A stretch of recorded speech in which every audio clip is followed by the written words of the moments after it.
The morning sun streamed through the tall windows of Coastal Investments' modern office building in Pinellas County, Florida. Sarah Chen sat at her desk, her fingers moving swiftly across the keyboard as she reviewed the day's financial reports.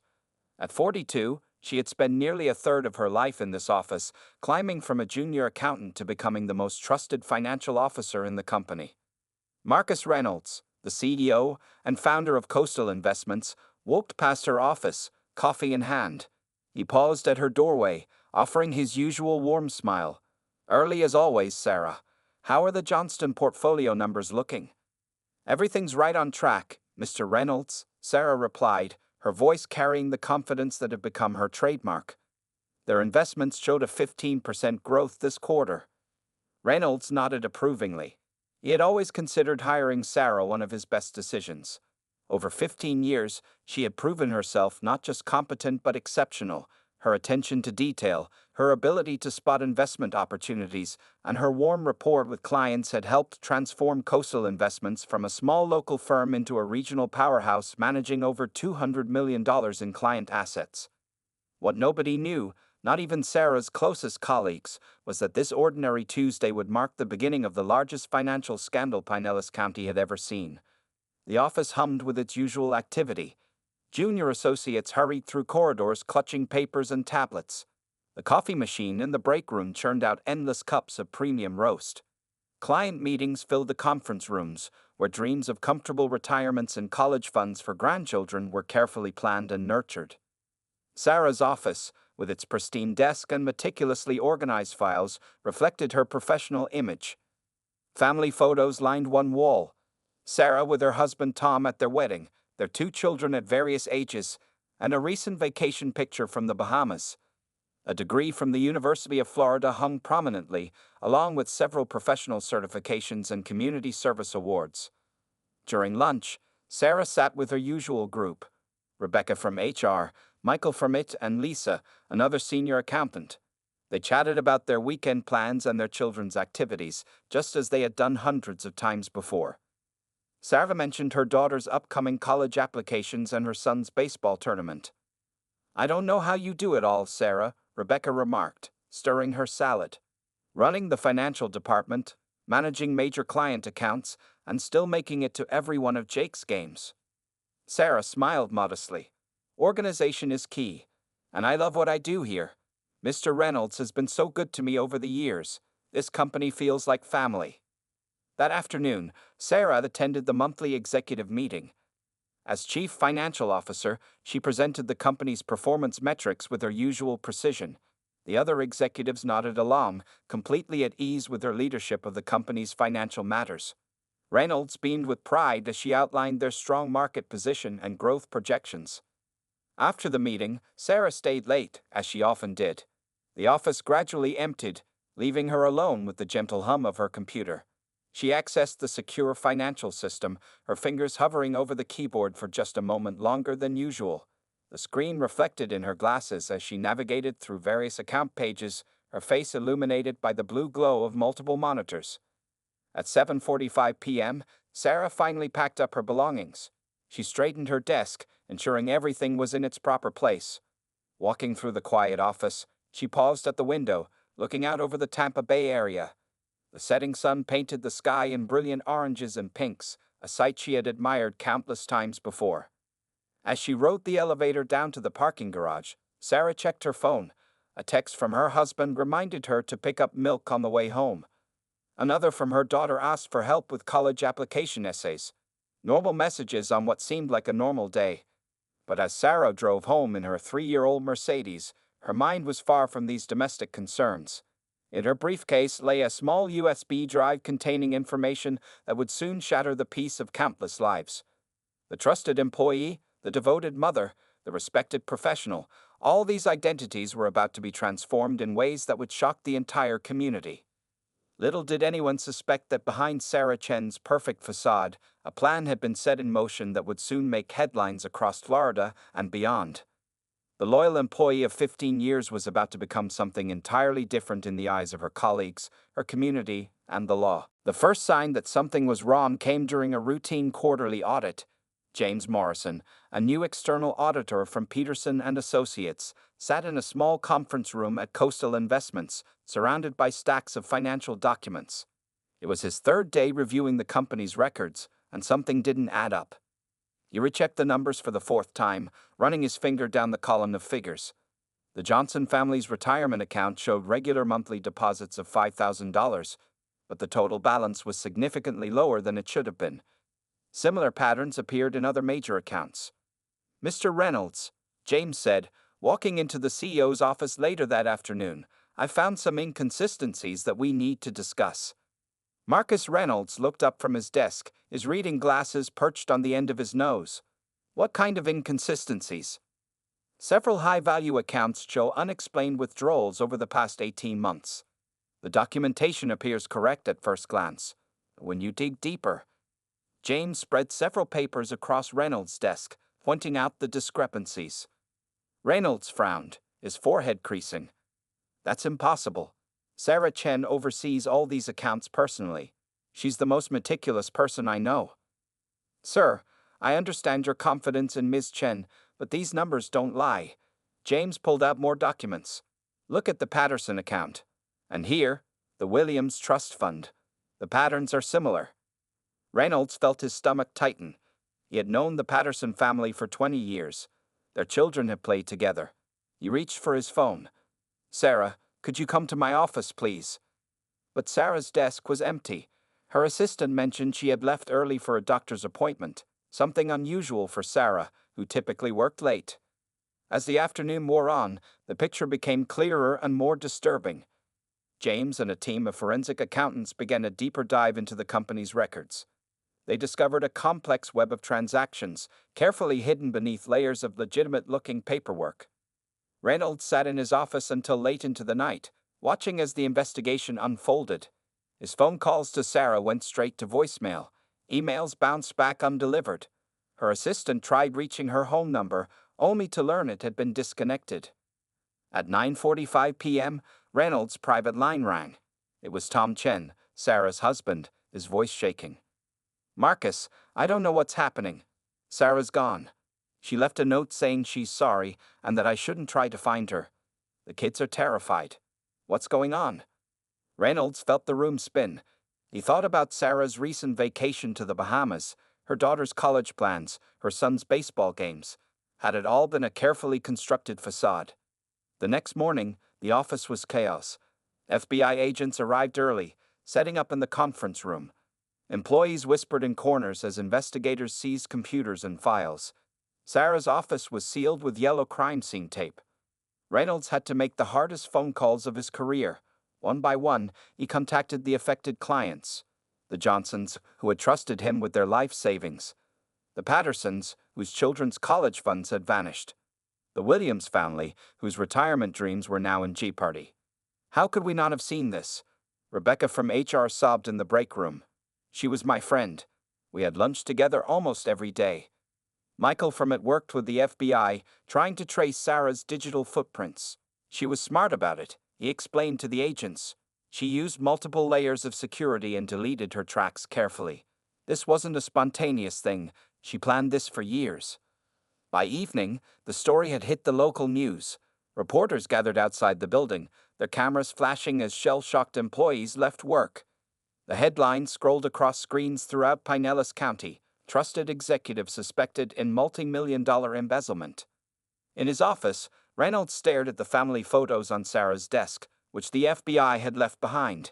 The smiling face in those pictures didn't match the reality he now faced. His phone wouldn't stop ringing.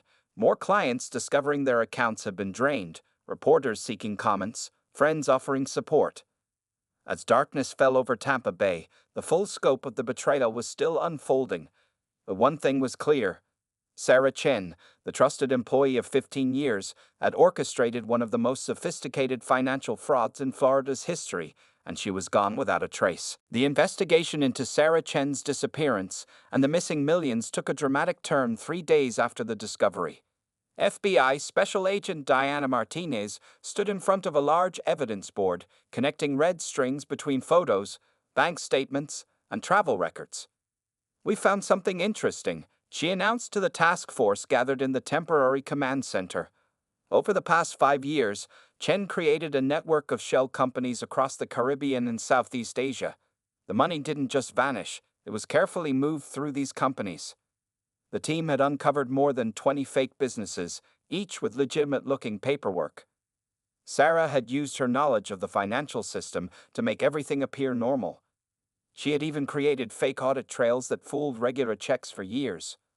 Tom Chen, Sarah's husband, sat in a small interview room at the FBI field office. His world had collapsed in just a few days. Their joint bank accounts were frozen. Their children were being questioned at school by their classmates. The family home had become a target for news reporters who camped outside day and night. "I knew nothing about this," Tom insisted, his voice breaking. "We had a normal life. Sarah handled all our finances. She was the expert. I never questioned where our money came from." He pulled out his phone, showing agents recent family photos. "Look, we were at Disney World just last month. Everything seemed perfect." Back at Coastal Investments, Marcus Reynolds worked with investigators to understand the full extent of the theft. Each day brought new discoveries of hidden accounts and missing funds. The total amount stolen had reached $12.4 million, affecting over 50 clients. She targeted the accounts of older clients, Agent Martinez explained during a briefing. People who didn't check their statements regularly or who trusted her completely. She would show them doctored reports during meetings while slowly draining their real accounts. The investigation revealed Sarah's careful planning. She had obtained a second passport under a different name 3 years ago. She had slowly moved small amounts of cash to overseas accounts, never enough to trigger suspicious activity reports. She had even taken courses in cybersecurity, learning how to cover her digital tracks. One of the most shocking discoveries came from Lisa, the other senior accountant who had been Sarah's friend for years. "She asked me about my password system last month," Lisa told investigators. "I thought she was just being thorough with security. Now I realized she was gathering information to access other accounts." The local community reeled from the betrayal. Sarah had been active in charity work, serving on the board of several nonprofit organizations. She had helped organize fundraisers for the local children's hospital. Her children's schools had considered her a model parent.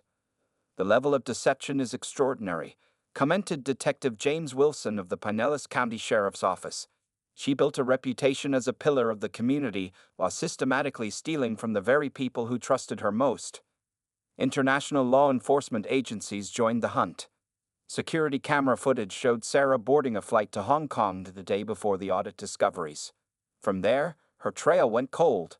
Investigators believed she had multiple false identities and enough stolen money to hide indefinitely. The victims' stories began to emerge in local media. Martha Johnson, a 72-year-old widow, discovered her entire retirement savings of $800,000 was gone. The Patterson family had lost their children's college fund of $350,000. Each story added to the community's anger and disbelief. Tom Chen moved his children to his parents' house in Orlando to escape the media attention. "The hardest part," he told Agent Martinez, "is that my kids still don't understand. They keep asking when Mom is coming home. How do I tell them she's never coming back?" Late one evening, as Agent Martinez reviewed security footage for the 100th time, she noticed something. In Sarah's last known video at Hong Kong International Airport, she was carrying a distinctive red laptop bag. The same bag appeared in photos from a small resort in Thailand 3 days later, posted on a tourist's social media. "We got a lead," Martinez announced to her team. "Alert our Bangkok office. She's staying ahead of us, but she's leaving traces. Nobody can hide forever." As the investigation entered its second week, the full picture of Sarah Chen's double life continued to emerge. Behind the facade of the perfect employee, mother, and community member lay a calculated plan years in the making. The question now wasn't just where she had gone, but how many more secrets remained to be discovered. The aftermath of Sarah Chen's theft hit Coastal Investments like a hurricane. Marcus Reynolds sat in his office, staring at the latest newspaper headline. "Victims of Coastal Investments' fraud face financial ruin." Dark circles under his eyes showed the toll of endless meetings with angry clients, lawyers, and investigators. Mary Patterson, one of the largest account holders, stood in Reynolds' office, tears streaming down her face. That money was for my granddaughter's medical treatment, she said, her voice trembling. Sarah came to Emily's birthday parties. She knew Emily had special needs. How could she do this to us? Reynolds reached for his checkbook. Mrs. Patterson, I'm going to make this right. I'm selling my beach house and liquidating my personal investments. Your granddaughter will get her treatment. Across town, the FBI task force had converted a hotel conference room into their command center. Agent Martinez pinned new photos to the evidence board. Thai authorities had traced Sarah's movements to Malaysia, then lost her trail again. She's using a pattern, Martinez explained to her team. Small hotels, cash payments, never staying more than 2 nights in one place. She planned this escape as carefully as she planned the theft. At Coastal Investments, the remaining employees struggled to keep the business running. Lisa, now acting CFO, worked 16-hour days reconstructing accounts and implementing new security measures. The company hired a crisis management team to handle the flood of media inquiries and angry client calls. Tom Chen filed for divorce in absentia. He sold their family home, using the money to set up a trust for their children's future. I don't want them touching anything that came from her, he told his lawyer. They need to understand that what their mother did was wrong. The children, Jake and Amy, started therapy to cope with their mother's abandonment. Their school counselor reported that Jake had become withdrawn, while Amy was acting out in class. Both children refused to look at family photos or talk about their mother. Reynolds made a decision that surprised many. Instead of declaring bankruptcy and walking away, he chose to fight for his company's survival. He sold his vacation home in the Keys, liquidated his stock portfolio, and even put up his primary residence as collateral to establish a victim compensation fund. I trusted her, he explained to the board of directors. I let her fool me, and our clients paid the price. I won't let them suffer for my mistake. The local business community rallied around Coastal Investments. Other financial firms offered temporary staff to help with the workload. A local law firm provided pro bono services to help victims navigate their legal options. The Chamber of Commerce organized a fundraiser for the affected families. But the emotional damage couldn't be undone with money alone. Rebecca from HR found herself questioning every friendship she had. If I could be so wrong about Sarah, how can I trust my judgment about anyone? She asked during a staff counseling session. Michael from it blamed himself for not detecting the fraud sooner. I should have noticed the irregular login patterns, he said, spending late nights reviewing security logs for clues they might have missed. 4 months after Sarah's disappearance, Agent Martinez received a strange package. It contained a USB drive and a letter, postmarked from Singapore. The letter, written in Sarah's neat handwriting, offered no apology but included detailed records of all her transactions. She's taunting us, Martinez told her team. She knows we can track where the money went, but we still can't prove where she is. The USB drive revealed the full scope of Sarah's planning. She had started small, testing the system with minor transactions. When nothing was detected, she grew bolder. The final 6 months showed massive transfers to accounts in countries with no extradition treaties with the United States. Reynolds called an all-staff meeting to share the news. We now know exactly what happened, he told his employees. But knowing doesn't fix anything. What matters is how we move forward. He unveiled a new company mission statement. Trust through transparency. Every transaction would now require multiple approvals. Client accounts would be audited monthly by external firms. All employees would undergo enhanced background checks. As the sun set over Tampa Bay, Reynolds stood at his office window, watching the same views Sarah had seen countless times. Somewhere in the world, she was free but forever running. Here in Pinellas County, her victims were imprisoned by the consequences of her actions, trying to rebuild shattered lives and broken trust. 6 months into the investigation, Agent Martinez's phone rang at 3 a.m. A casino employee in Macau had recognized Sarah Chen from an international wanted notice. By the time local authorities arrived, Sarah had vanished. She had left behind a crucial clue, a receipt for a ferry ticket to Hong Kong. She's getting careless, Martinez told her team during their morning briefing. The stress of running is starting to show. She's taking bigger risks, staying in more visible places. The surveillance footage from the casino showed a different Sarah Chen. Her once perfect hair was now dyed black and cut short. She had lost weight, and dark glasses covered her eyes. But the way she moved, the careful precision of her actions, was unmistakable. Back in Pinellas County, Tom Chen received a birthday card for their son Jake. The postmark was from Thailand, but the handwriting was clearly Sarah's. Inside was a short note. "I'm sorry. I love you both. Please forgive me someday." Tom turned the card over to the FBI without showing it to Jake. "She's trying to maintain connections," the FBI's behavioral analyst explained. "It's common in long-term fugitives. They want to hold onto pieces of their old life while avoiding capture." The international manhunt intensified. Interpol issued a red notice, placing Sarah on their most wanted list. Her photo appeared in airports and border crossings across Asia.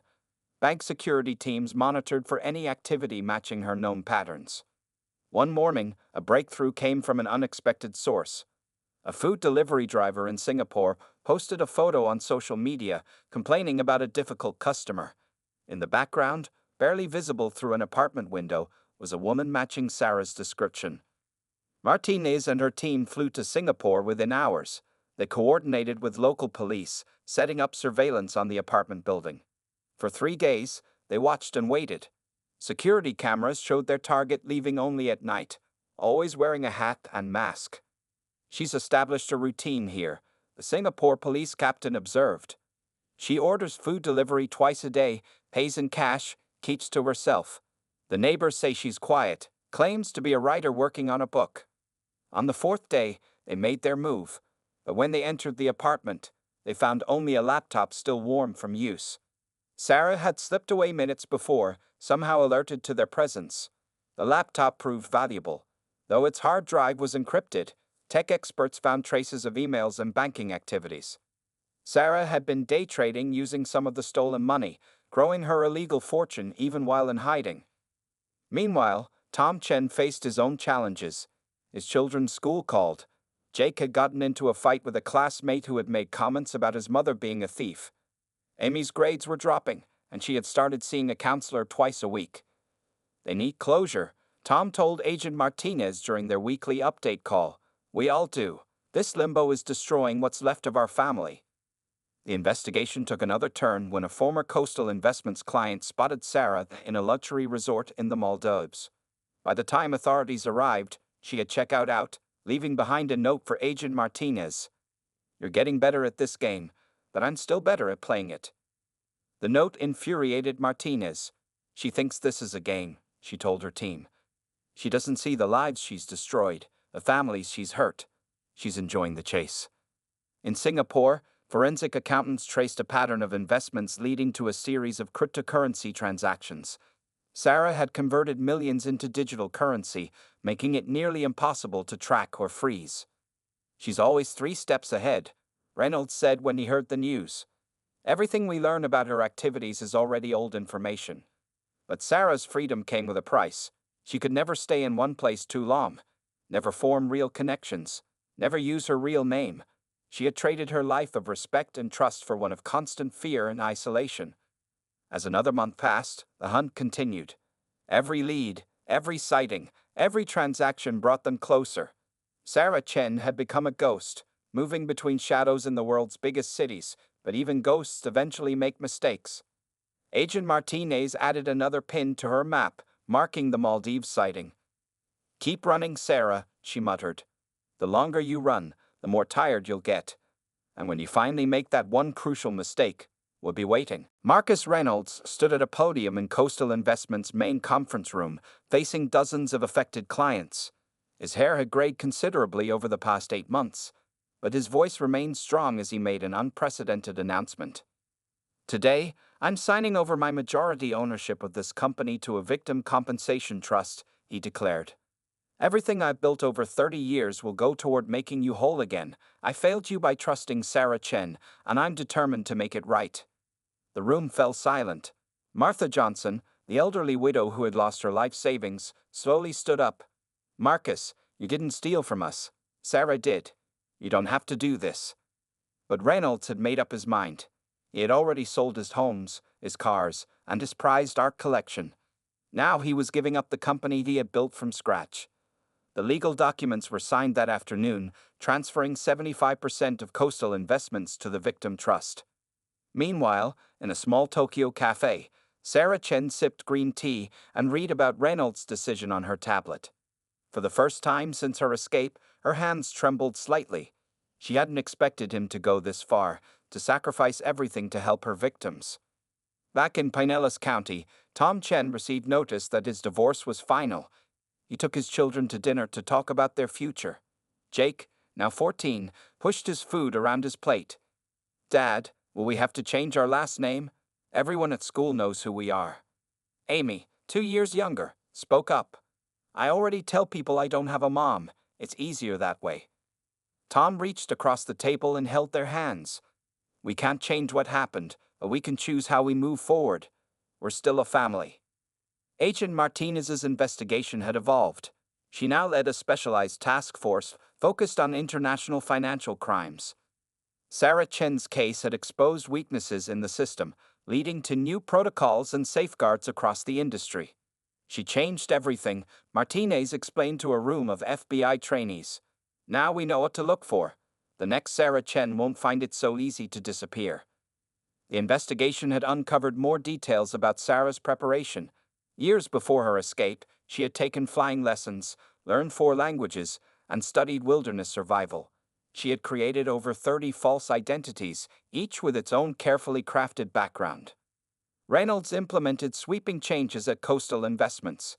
Every transaction now required 3 separate approvals. Client accounts were monitored by an artificial intelligence system that flagged unusual patterns. Monthly statements were verified by an independent auditing firm. "We're setting the new standard for financial security," he told his staff. "No one will ever be able to do this again." Lisa, the former senior accountant, had been promoted to CFO. She worked closely with the victim trust, tracking down every dollar Sarah had stolen. Some of the money was recovered from frozen accounts, but millions remained missing. One morning, a package arrived at FBI headquarters. Inside was a cashier's check for $2 million and a note in Sarah's handwriting. "For Emily Patterson's medical treatment. Some things shouldn't have been taken." The money was genuine, but it provided no clues to Sarah's location. Agent Martinez added the note to her growing file. She's showing remorse, but only on her terms, still trying to control the narrative. Tom Chen received a similar package that same week. It contained college fund certificates for Jake and Amy, along with their mother's wedding ring. The note read, "They deserve a future untainted by my choices. The money is clean. I earned it legally after leaving." Martinez's team traced the packages to a shipping center in Dubai, but the security footage had been mysteriously corrupted. Sarah was still playing her game of cat and mouse. Something had changed. She was no longer just running. She was trying to make amends, however inadequately. Reynolds sat in his much smaller office, looking at the company he no longer owned. The Victim Trust had retained him as CEO, acknowledging his expertise was crucial for recovery. He had lost his wealth but gained something unexpected, the renewed trust of his community. As another day ended in Pinellas County, the impact of Sarah Chen's actions continued to ripple through countless lives. Some wounds had begun to heal, while others remained raw. But through the darkness of betrayal, points of light had emerged: resilience, redemption, and the enduring strength of human bonds. 1 year after Sarah Chen's disappearance, Pinellas County had changed. Local banks displayed posters warning about financial fraud. Business schools used the Coastal Investments case as a teaching tool. Every financial firm in the area had overhauled their security systems. The impact reached far beyond the county lines. The Florida state legislature passed the Chen Act, requiring stricter oversight of investment firms. Financial institutions across the country studied the case, learning how to prevent similar schemes. Detective Wilson, who had worked on the initial investigation, now taught fraud prevention seminars. Sarah Chen showed us how trust can be weaponized. He told a room full of banking executives. She exploited not just our systems, but our human nature. At Coastal Investments, the changes were even more dramatic. The company had become a model of transparency. Clients could access real-time updates of their accounts through a secure system. Every employee, from janitor to CEO, underwent monthly financial audits. Reynolds had moved into a small apartment near the office. His new lifestyle was modest, but he seemed more at peace. "Losing everything made me realize what matters," he told a local reporter. "It's not about the money anymore. It's about rebuilding trust." The victim trust had managed to recover nearly 60% of the stolen funds through insurance, asset sales, and Reynolds' personal contributions. Some clients had received full compensation, while others were still waiting. Martha Johnson, the widow who had lost her savings, started a support group for fraud victims. They met weekly in a church basement, sharing stories and helping each other heal. "Sarah took our money," Martha said, "but she gave us a community." Tom Chen had remarried, finding love with Emma, a grief counselor who had helped his children cope with their mother's betrayal. Jake and Amy were slowly healing, though they still struggled with trust issues. Jake, now in high school, joined the school's business club. "I want to understand how money works," he told his father. "I never want to be fooled like Mom fooled everyone." Amy had started writing a blog about being the child of a fugitive. Her honest, emotional posts attracted thousands of followers, many of them children of other white-collar criminals. She was turning her pain into purpose. The FBI's hunt for Sarah continued, but with less urgency. Agent Martinez kept a file on her desk, adding new sightings and leads, but the trail had grown cold. Sarah had become more careful, leaving fewer traces. Then came the social media post that shocked everyone. A tourist in Bali uploaded a photo of a local art gallery. In the background, barely visible through a window, was a painting signed SC, an exact match for the style of artwork that had once hung in Sarah's office. Martinez flew to Bali with a small team. The gallery owner remembered the artist. A quiet woman who lived in the mountains and sold paintings occasionally, but by the time they reached her supposed residence, she had vanished again. The paintings left behind told a story. They showed scenes of families, children playing, ordinary moments of joy, all things Sarah had lost. One painting in particular caught Martinez's eye, a family of 4, their faces turned away, walking into a sunset. "She's punishing herself," the FBI psychologist concluded after seeing the paintings. "Living in isolation, watching normal life from a distance, painting what she can never have again." Back in Pinellas County, the community had learned valuable lessons. Local business leaders formed an ethics council. Schools added financial literacy programs. Churches and community centers offered fraud awareness workshops. Lisa, now firmly established as CFO, implemented a mentoring program at Coastal Investments. "We teach our new employees about Sarah," she explained. "Not to demonize her, but to understand how small compromises can lead to massive betrayals." Reynolds focused on rebuilding lives rather than fortunes. He established a scholarship fund for children affected by financial crimes. The first recipient was Emily Patterson, whose medical treatments were now fully funded. The story of Sarah Chen became part of local legend, a cautionary tale about trust and betrayal, but it also became a story of resilience, of how a community could emerge stronger from devastation. Tom Chen received one final package from Sarah, a letter to be opened only if she died or was caught. He stored it away, uncertain if he would ever read it. Some questions he had learned were better left unanswered. As another year drew to a close, Pinellas County had been transformed.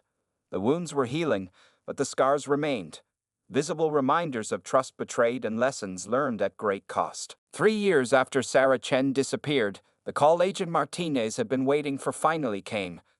Singapore police had arrested a woman teaching art classes at a community center. Her fingerprints matched Sarah Chen's. The news spread through Pinellas County like wildfire. Marcus Reynolds was in a client meeting when his assistant rushed in with the information. For a moment, he sat in silence, memories of the past 3 years flooding back. Sarah looked different in the arrest photos. Her hair was gray now, her face lined with stress. She wore simple clothes and carried a worn leather bag filled with art supplies. When the police arrived, she had been helping a child complete a watercolor painting. "I've been expecting you," she reportedly told the officers. "I'm tired of running." Agent Martinez flew to Singapore immediately. In an interview room at the police headquarters, she finally sat face to face with the woman she had chased across continents. "Why now?" Martinez asked. Sarah's reply was simple. "I saw my daughter's blog. I read about the pain I caused. Running wasn't freedom, it was just another prison. The extradition process began quickly. Sarah waived her rights to fight it, agreeing to return to Florida and face justice. She had one request: to write letters to her victims before going to prison. Tom Chen struggled with whether to tell his children about their mother's capture. Jake, now 17, found out through social media. He locked himself in his room for 2 days, emerging only after deciding to visit Sarah in prison. Amy, at 15, refused to see her mother but agreed to read the letter Sarah had written. "I don't forgive her," she told her father, "but I need to understand." The day Sarah returned to Pinellas County, crowds gathered outside the courthouse. Martha Johnson stood at the front, her face stern but composed. The victims' support group she had started now had chapters across Florida. Sarah pleaded guilty to all charges. During her sentencing hearing, she spoke directly to her victims. "I can't undo what I did," she said, her voice shaking. "The money I returned was just a fraction of what I stole, but the trust I destroyed, that's my real crime." The judge sentenced her to 25 years in prison. As she was led away, Marcus Reynolds watched from the back of the courtroom. Sarah caught his eye and mouthed 2 words: "I'm sorry." In the following weeks, Sarah worked with investigators to recover more of the stolen money. She revealed accounts hidden across the globe, leading to the recovery of another $3.2 million. It wasn't everything, but it helped more victims rebuild their lives.